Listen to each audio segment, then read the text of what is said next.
running out of air, food is rotting, your dupes are making a mess. Surviving the early game in oxygen not included feels impossible for beginners, but to stop failing and start thriving, you just need a plan.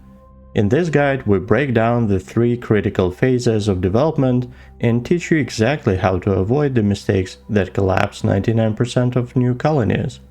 Let's dive into phase 1. By the end of the first cycle, dupes will start stressing out about finding a place to relieve themselves, and without a proper facility, they will do it in the most inappropriate place. As a result, food poisoning germs will start spreading out and infecting colonists, which will cause a drop in stamina and increase in bathroom usage need and speed. The first downward spiral for the colony to avoid. Now pause, look around, and plan. Colonists require an outhouse, or 3 initially. Placing them in an enclosed space of a certain size will create a room, latrine in this case, that provides a bonus effect. To ensure germs do not leave that room, it needs water basins to wash the applicant's small hands on their way out. These would need a source of water, like a pump that is built on top of a closest pocket of water. If there is time left, investing into a bathroom with cots is a great idea, since sleeping on the ground really hurts their spine and makes folks less productive. Have you noticed already that you're not giving direct orders to the colonists? That's right. Your role is to plan and prioritize on 2 levels, setting the priority of an undertaking itself, as well as defining preferred type of tasks per dupe. Manager's tip: setting a higher priority will not speed things up, it only directs the focus. If everything is urgent, nothing is. Dupes have innate strengths, so start the game with a miner, builder, and a researcher, since there's lots of tasks in the respective areas. Look at rancher and mechatronics engineers next. Manager's tip: set individual priorities to get the most out of your dupes. They will be more performant and happier too. Don't get too comfortable yet. Food and oxygen, or lack of thereof, are the next big danger. For food, initially available food like axe fruit or muckroot is not renewable. Mealwood, that produces meal lice, is a great interim solution. Each plant yields 200 kilocalories per cycle, which means each duplicant needs 5 of these. If you don't have enough, no fear. There's a big chance of dropping a seed upon harvest, so the farm will scale quite soon. Skilled farmers do things faster and have higher chance of getting a seed out of a plant. A duplicant with grilling skill points can cook a meal lice into pickled meal, which drastically improves storage time. As promised by the game title, oxygen is not included. Of course, there's a small pocket of air in the starting position and few oxalide tiles that sublimate oxygen, but these will run out quite soon. Oxygen diffusers that consume algae can cover your short-term needs. Tech, like planter boxes for farming, is locked behind research. There are several types of research points which are needed in different amounts for different tech. Initial items require novice research conducted by a research station. A research station, oxygen diffuser, a grill, all require electricity to run. It can be provided by a manual generator that only requires some dupe labor. In order to decouple electricity production from consumption, you'll need a battery. These buildings also produce heat. We'll talk about that later.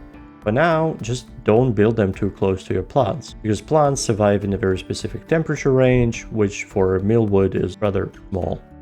All of this just buys you time to transition to a sustainable colony. Algae will run out. So will the dirt that is a fertilizer for mealwood.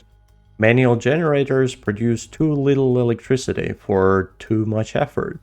It is about time to set up longer-term solutions. Ranching can be a great food source.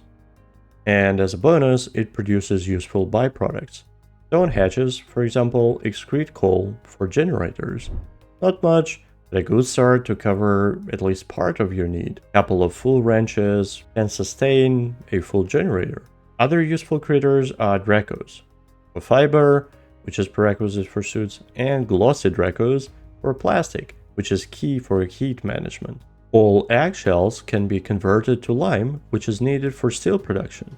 It will take time and skills to set this up at required scale and a level of automation, but it is already a good idea to at least start with collecting them across the map and feeding them and domesticating them. Speaking of across the map, totally explore what you're working with, but beware, many places are either too cold or too hot to be at. Many areas would not contain breathable gas, requiring dupes to run back to safety and catch their breath. That is super inefficient. Oxygen masks are a way to carry oxygen around, but obviously they provide no protection. So transition to suits as soon as fiber is available to you. In this stage of the game, it is time to consider what's renewable and what's not. Planetoids feature vents and geysers that produce materials like water, metal, gas, oil, magma, and heat. Water comes pure, polluted, contaminated with germs, salted. It can be hot, it can be cold. Each type requires different approaches to dealing with it. Water is key to oxygen generation sustainability. Electrolyzer is a building that uses electricity to convert water into oxygen and hydrogen. Fun fact, hydrogen can be further used in hydrogen generators to produce electricity in amounts more than enough to run electrolyzer itself. This fact is a foundation for so-called self-powered oxygen machines, or SPONs, that you will hear about a lot. A single electrolyzer produces 888 grams of oxygen per second. That is enough for about 8 dupes that typically breathe at the pace of 100 grams per second. Much like in the real world, materials do not appear or disappear without trace. Breathing consumes oxygen, but it also produces carbon dioxide. Initially, just digging up a pit at the bottom of your base is fine. Carbon dioxide, being heavier than oxygen, will just float down there. But eventually, it will start raising and drowning your base. Carbon skimmer is a building that dissolves it, while taking in pure water and producing polluted water. What about powering all the machinery? Well, coal generators are a good start. Natural gas and hydrogen geysers can be great support in power generation, but the amounts are small and the requirements are high. Gases typically come out very hot, and these setups would require steel to withstand the temperatures. Petroleum generators can cover your needs long term. That is, given you have some source of oil. And as you solve one problem, a new invisible enemy emerges. Heat. Every machine you build, every generator, every battery, every grill, everything is a tiny little sun, slowly bleeding heat into your base. This red tide is a silent killer. It reaches your farms, it stifles your crops, it starves your colony. Heat is your last boss and the ticket to the sandbox. So far, the strategy has been avoiding the heat by not digging into areas that are extremely cold or hot, and in case of a hot vent or a geyser, insulating them in a box. But containing the heat does not solve the problem. It actually makes it worse. The higher the temperature, the less viable some materials become. Copper is very quick to overheat. Gold can take 50 degrees more, steel is even better. Some late-game materials, like niobium or thermium, are significantly more resilient. But no matter how far down the road you kick it, At some point, you need to deal with it. And since the energy does not simply disappear, it needs to be transformed into something. Steam turbine takes some steam and cools it down into water while generating some electricity. The heat can be carried around with a coolant liquid. Initially, polluted water would often do just fine as its freezing point is below zero and the boiling is above 100 degrees. Various kinds of buildings will facilitate heat exchange. Camshaft plate will exchange heat with adjacent tiles. Conduction panel will exchange heat with coolant it passes through and the tiles and the buildings that it overlays. These two buildings are useful to capture heat into coolant and transfer it to the turbine to be dealt with. Aqua tuners are buildings that extract heat from the coolant. They output coolant that is slightly cooler than what they intake, and they heat up themselves.